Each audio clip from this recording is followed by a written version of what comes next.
अस्सलामुअलैकुम, मैं हूं शान से और उम्मीद करती हूँ कि आप बिल्कुल ठीक होंगे। बात करेंगे पाकिस्तान और ऑस्ट्रेलिया के हवाले से कि पहला वनडे मैच खेला गया जिसमें पाकिस्तान को शिकस्त हुई और शिकस्त भी इस तरह की थी कि आप यही कहेंगे कि एक टाइम पे एक मौका पे यही लग रहा था कि शायद पाकिस्तान जो है ये मैच विन कर चुका है, करेगा नहीं बल्कि कर चुका है।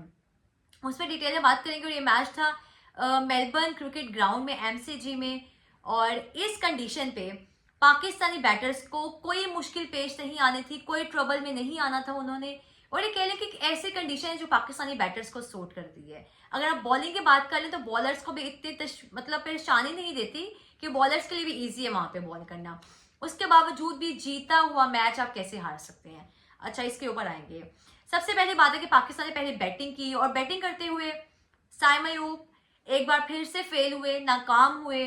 अब्दुल्ला शफीक वही चीज है। और ये दो बैटर्स वो हैं, दो प्लेयर्स वो हैं जो कि टेस्ट में भी लगातार ही नाकामी का शिकार हैं, फेल ही होते आ रहे हैं। और वही चीज उन्होंने कैरी की। ये नहीं कि जब आप ऑस्ट्रेलिया जाते हैं आप उन कंडीशन के आपको आइडिया है, मतलब आप ये नहीं कह सकते कि आपको नहीं पता कि वहां जा कैसी कंडीशन है। एक लंबे टाइम से हम ये चीज देखते हैं कि ऑस्ट्रेलिया पाकिस्तानी जो टीम है वो मैच नहीं विन कर पाती।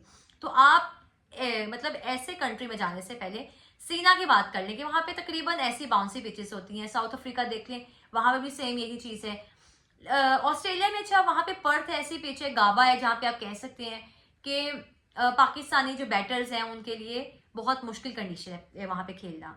लेकिन एमसीजी में, सिडनी में, यहाँ पे तो पाकिस्तानी प्लेयर्स को सूट करती है वो। उसके बावजूद भी आप वहां जाके परफॉर्म नहीं करते। जब आप जाते हैं ऐसी सीरीज के लिए, ऐसी टफ कंडीशन के लिए, तो आप पाकिस्तान में रहते हुए जो एक सीमट का पिच होता है जहां पे आप नॉकिंग करते हैं, तो आप वहां पे इस चीज के ड्रिल कर सकते हैं। आप बॉल को जिस एरिया में, अब इस चीज का मुझे इतना आइडिया नहीं है, लेकिन इतना मुझे भी पता है कि आप कौन से एरिया में रह के कहाँ बॉल को हिट करें। आप इस चीज के ड्रिल करें कि जब वो बाउंसर आए तो आप उसको कैसे खेलें। जब बॉल तेज आ रहा है तो आपने किस तरह से फौरन से रिस्पॉन्ड करना है। ये नहीं कि बॉल आपके मुंह पे लग रहा है और आप फिर भी जंप करके जा रहे हैं बॉल को रोकने के लिए। मैं बिल्कुल कामरान गुलाम की बात करी जिस तरह उन्होंने आज खेला, तो वहां पे ठीक है, पहली बार गए हैं ऑस्ट्रेलिया में, पहली बार वहां जाके आपने खेला, तो इसलिए मुझे लगता है शायद वहां पे उनको कुछ गलत नहीं कहना चाहिए। आपके जो बाकी बैटर्स हैं जो इतने टाइम से वहां जाके खेले हैं वो वहां पे परफॉर्म नहीं कर पाते, तो एक नया बैटर है तो उसके लिए तो मुश्किल जाहिर सी बात है पेश आनी थी।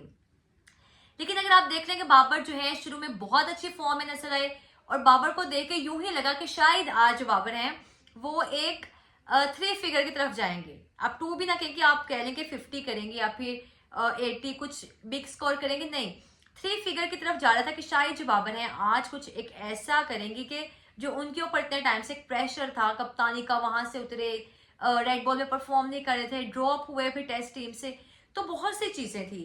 लेकिन जैसे उन्होंने स्टार्ट लिया तो बहुत अच्छा था, लेकिन एडम जम्बा के उस बॉल को वो खेल नहीं पाए और स्पिन के खिलाफ वो उनका एवरेज ऑल दो अच्छा है लेकिन स्ट्रगल कहीं ना कहीं कर लेते हैं, मतलब स्ट्रगल करते हैं स्पिनर के खिलाफ।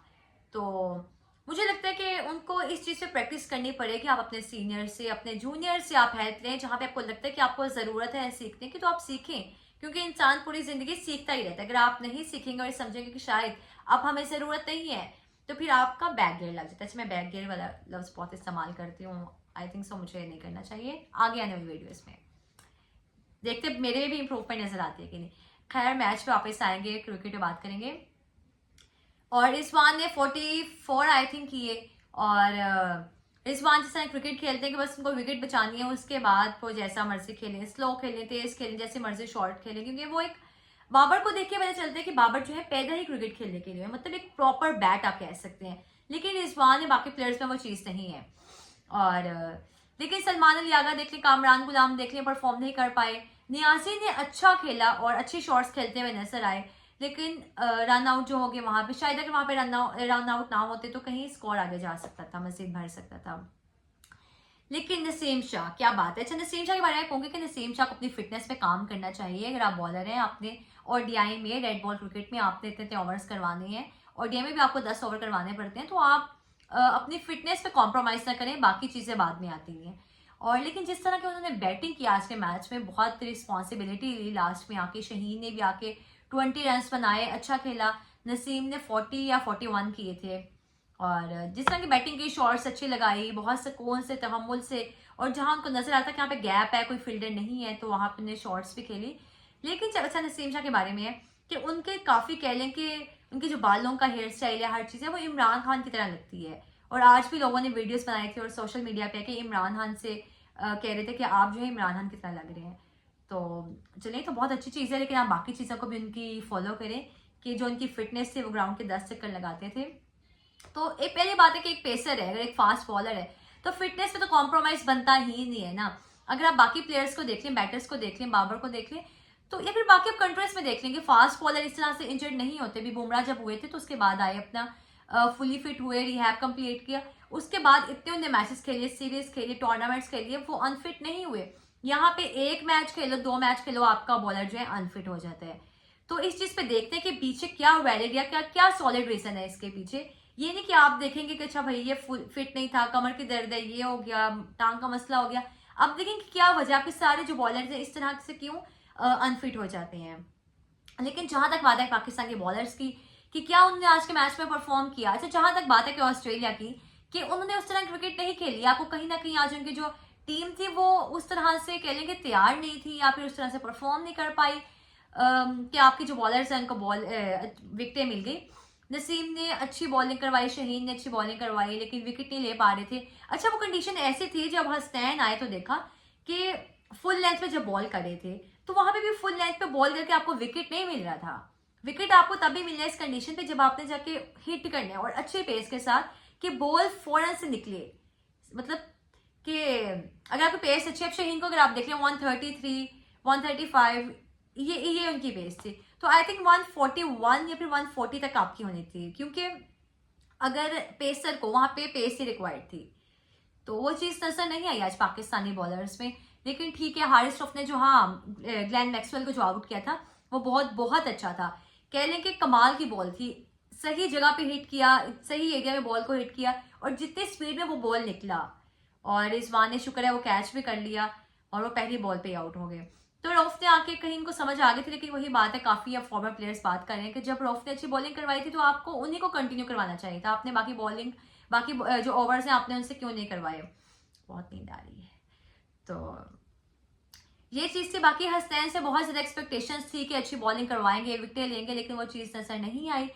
और जहां तक बात है कि अगर एडम चंपा ने बाबर आजम को आउट किया, जिस बॉल पे बॉल कितना ब्रेक हुआ है, बॉल कितना अंदर आया है, और अगर पाकिस्तानी बॉलर्स पहले इनिंग्स में अगर बॉलिंग करते तो आप ये कह सकते थे कि शायद कि आपको इस चीज का आइडिया नहीं था, आपको पिच का नहीं पता था पिच किस तरह से रिएक्ट करेगी अगर स्पिनर आता है।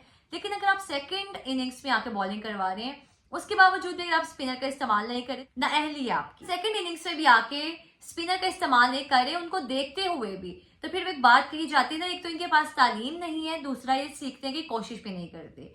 तो वही आज पाकिस्तानी टीम के साथ हुआ, पाकिस्तानी कैप्टन के साथ हुआ कि आप कैप्टेंसी करते हैं, आपने पीएसएल में किया, बहुत कामयाब कैप्टन है बहुत से लोगों के मुताबिक, लेकिन आज के मैच में एक जीता हुआ मैच जहां 49-50 कुछ रन थे, 49 और 3 विकेट पीछे थी, लेकिन आपने विकेट नहीं लिया। वहां पे एक चांस तो लेके देखते, उनके एंड वाले बैटर से थे ना, टेल एंडर से थे ना, आप एक दफा रिस्क तो लेके देखते वहां पे, लेकिन वो चीज नहीं नजर आई। और शायद पाकिस्तान आज का मैच जीता था, लेकिन मैच के बाद रिजवान थे खामोश हो गए थे।